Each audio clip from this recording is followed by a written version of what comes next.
இரங்கல் தீர்மானம். இலக்கிய செல்வர் திரு குமரியானந்தன் அவர்கள் காங்கிரஸ் பேரியக்கத்தின் மூத்த தலைவர் மறைவு குறித்து.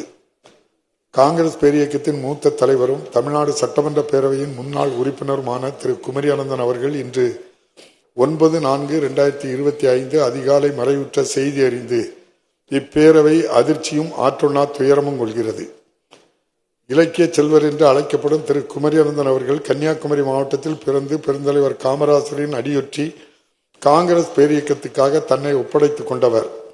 அனைவரிடத்திலும் அன்போடும் நட்புணர்வோடும் பழகக்கூடிய திரு குமரியானந்தன் அவர்கள் 1980-84, 1985-88, 1989-91 மற்றும் 1991-96 ஆகிய ஆண்டுகளில் தமிழ்நாடு சட்டமன்ற பேரவை உறுப்பினராகவும் 1977-80 ஆண்டுகளில் பாராளுமன்ற உறுப்பினராகவும் பாராட்டத்தக்க வகையில் சிறப்பாக பணியாற்றியுள்ளார்கள்.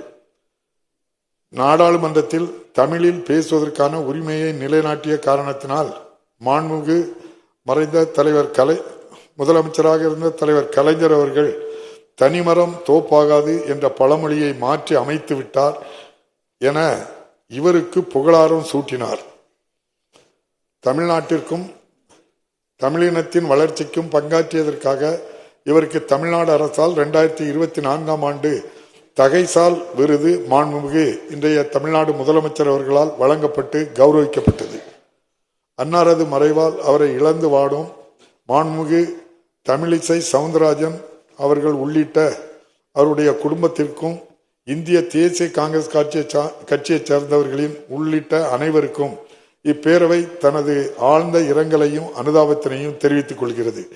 இந்த இரங்கல் தீர்மானத்தை நிறைவேற்றும் முகத்தானும் மறைந்த இப்பெருந்தகைக்கு மரியாதை செலுத்தும் வகையிலும் மாண்புமிகு உறுப்பினர்கள் அனைவரும் எழுந்து நின்று 2 மணித்துளிகள் அமைதி காக்குமாறு கேட்டுக்கொள்கிறேன்.